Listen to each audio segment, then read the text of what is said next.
Hi,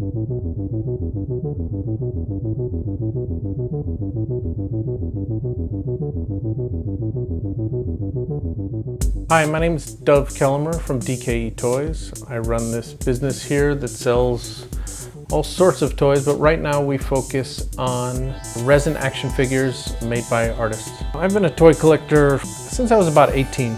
I think that's when I started buying back the Star Wars Kenner figures from my childhood, and that's when it sort of evolved into a business. I would buy a collection from somebody, keep the pieces I need, and I try to off the stuff I didn't want. Eventually, those pieces that I was selling started to pay for the stuff that I was keeping, and then it started to pay a little bit more, and then it started to pay the bills, and then before you know it, I was a toy dealer.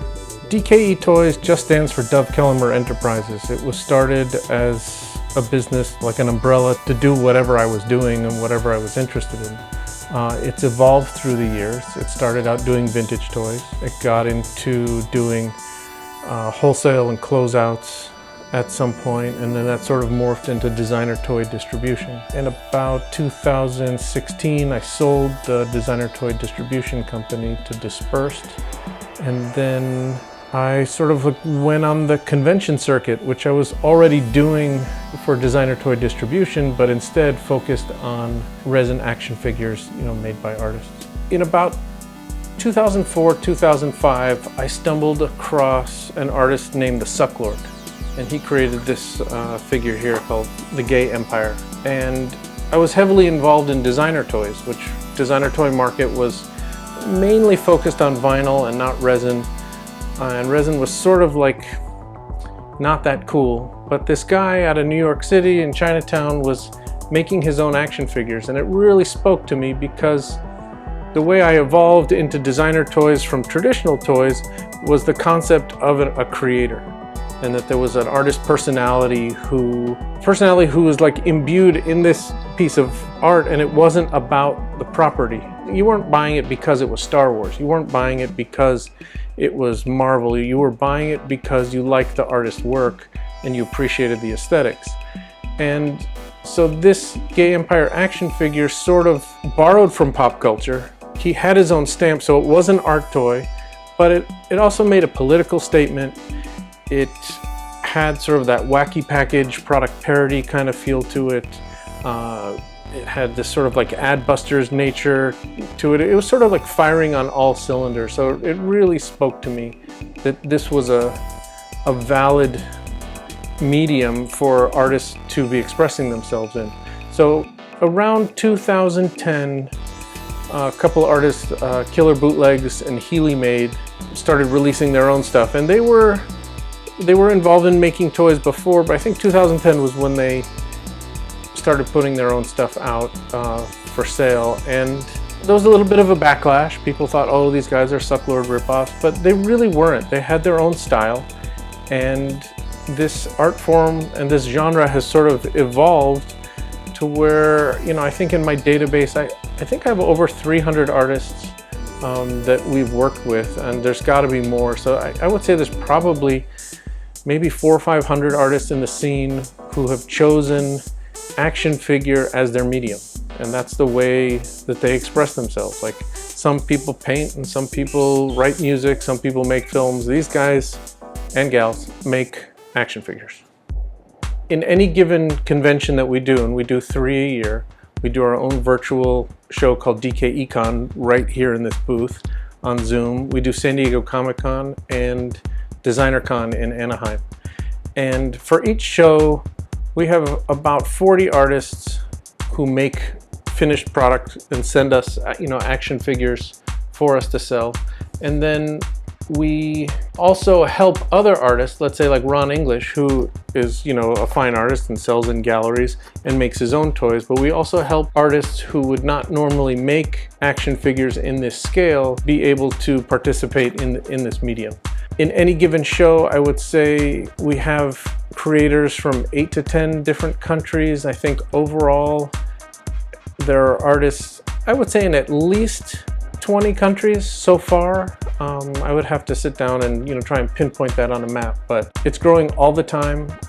There are hot spots right now in Argentina. There was a big surge in Thailand. Now I know creators in Germany, Poland. This bug is sort of like hitting with different artists around the world, and it's just, people start getting into it and then their friends get into it, and it just is sort of becoming a scene. DKE Toys is just the company I created to be able to do all of this business. I think the inspiration is obvious. It comes from my love of toys, especially action figures. And I think there's a large part of this that has to do with nostalgia. It has to do with the things that we loved as children. And when an artist today takes that same format and those same characters and turns it on its side, that's what's really interesting to me. I think the mainstream toys that are released all the time and will continue to come out forever have sort of lost their sheen, I guess. After so many years, you just see companies putting out the same things over and over again and then reinventing it in order to put out more stuff for the next generation, because they need to make money and they need to keep putting stuff out. It's missing something for me, and that's basically how I got into this. This had that thing that I was looking for. Star Wars is certainly a huge influence. It's a huge influence on this scene, and most artists in the scene have at least made something Star Wars, although there are people who, in particular, who try to avoid it because everyone else does it. It's the simplest thing. It is the most universal concept to riff on, and I believe it started because when Kenner was making action figures, that line lasted so long in terms of the life of most toy lines. There were characters that they made that only had, 4 or 5 seconds of screen time, and as kids there was no backstory, there was no expanded universe, there was no role-playing game. There were some comics and a few books, but you really had to make up and use your imagination to figure out who these characters were. And so it sort of set a precedent of using your imagination to, run wild. And so I think, in addition to the cultural impact of the movies, the toys also had some sort of revolutionary aspect to them. And so I think they have a lot of staying power. I am sometimes tired of the Star Wars references. You see a lot of Boba Fett figures. It's sort of a running joke. Every show there's some other Boba Fett inspired. You can see one right here by an artist in Thailand. It's called Puffy Fett in this jacket, and Boba Fett sells. And so people keep buying it. It's not necessarily a requirement here. I think I am most excited when artists do work outside of Star Wars. Well, this Luke Chew figure, there's 100 of them in the world. Now, Luke Chew sells paintings for thousands of dollars, but he hand-painted this figure. And unless we had approached him, he probably would not have ever made a 3 3/4 inch action figure that you could put on your shelf next to Darth Vader. But I'm happy that he did. It was a series of 3 here that you can see. This was the 3rd one. And he has his fans, but I hope that we're also getting a little bleed over from people who are into Star Wars and stuff like that, who see his work and say, oh, this is cool. I want to buy that because I like this guy's art, and not necessarily because it has a Star Wars reference, which it does not. DKE customers come from all walks of life. There's a lot of collectors who've been collecting vintage figures for, I don't know how many years, over 40 years now, and they've sort of run out of things to collect. So when you present them with something that looks like a vintage figure but has an interesting artist take on it, and it's a limited edition and it's hand painted and there's only 20 of them in the world, that seems to pull on those same nostalgia strings. There are other people who are just into the designer toy aspect, who just like the artist because they like the artist's work. Sometimes the figures are just a gag. Sometimes it just makes them laugh. Sometimes they buy a figure or buy a figure as a gift for someone else because they think it's funny, and they might not have a collection of 1,000 figures. They might just have one on their shelf. If they're gonna have something on their shelf, I'd rather have them buy a handmade piece of art, because I think that that's more interesting than just the plastic toy off the shelf.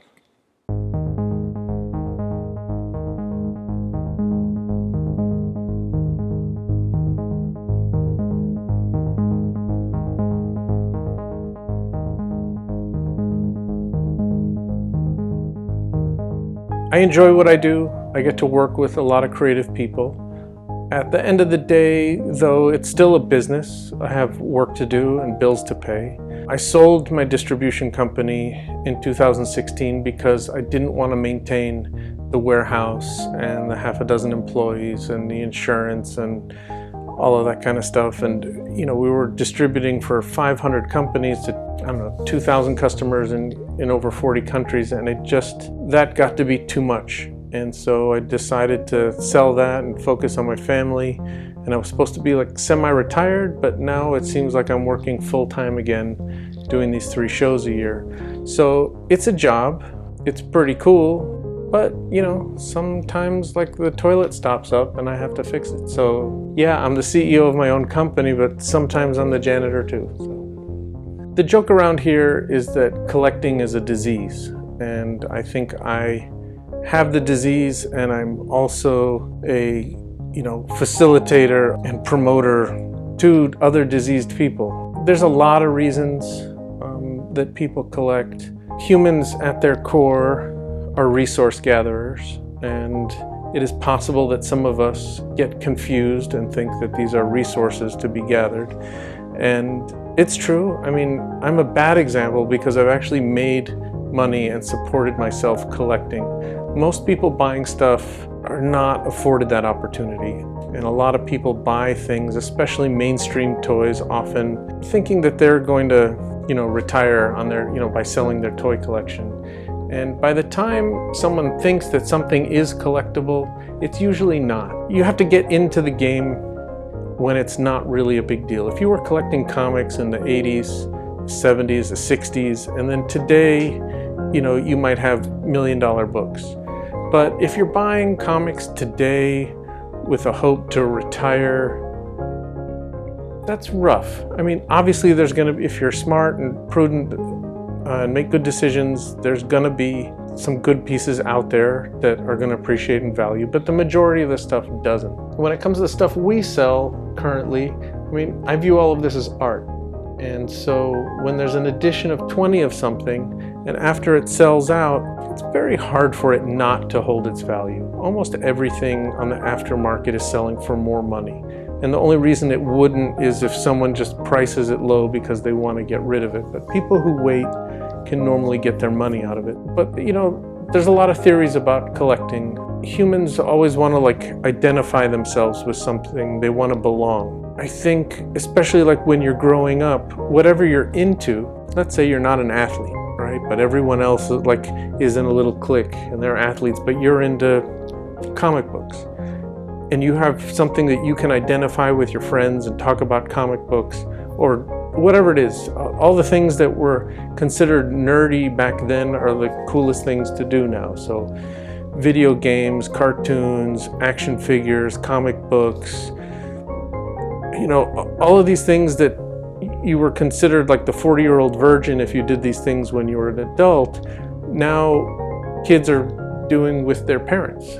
The pop culture divide has really sort of, no one's accusing this of being like the devil's music.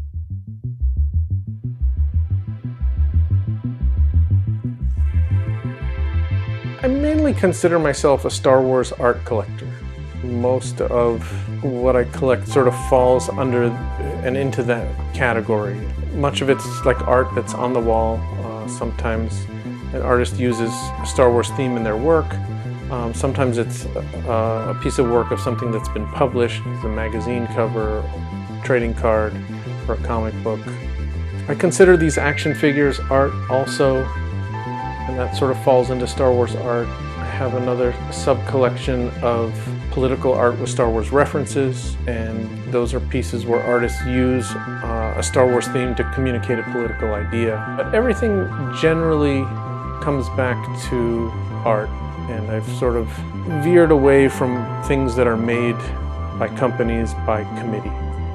I think as I'm getting older and I have kids, I'm doing a better job of keeping things that have meaning for what I have been doing and sort of creating these little time capsules. Yeah, of course there's paintings I have on the wall that are very meaningful, that I look at every day. I don't think there's any one piece. I think it's really about the collection and how the pieces complement each other. There were phases that I went through earlier in life that, you know, I just sold everything. And now that I have my kids, I don't have anything to show them from like what I did. It's like, you know, I bought a house selling these toys and I don't have those toys to show them anymore. So I'm sort of going back and buying one or two of that or 3 or 4 of these, and just to create sort of like a history. Whether they care or not, I don't know. Over a dozen years in the distribution business, I've put aside, you know, 2 samples of everything that we ever carried. And I went through and I picked out the stuff that was meaningful, that, you know, was sort of like a landmark for us. And everything else, I'm just in the process of finding new homes for. I mean, like any collector, I have a list of things that I'm after. There are pieces of art that other collectors have that they're not willing to part with. And if there's another collector who has something you want, especially if they are wealthy, I mean, and have sort of like fuck you money, like you can't offer them enough money to get them to part with that piece. You have to find them something that they want even more. And I've been lucky enough, you know, from time to time, you know, I know what a couple of these guys want, and I have a list of the things that I want, and then something shows up at my door, I can say, hey, I have this thing, and you can sort of tell when they sort of lose their mind, and it's like, it's gonna cost you. I need that. So it's happened. You know, I have a file of pieces that are either lost to the world or people won't sell me, and you know, I seek them out every once in a while. I once hired a private investigator in Russia to track down a movie poster artist. Didn't work out. Spent $200 for nothing.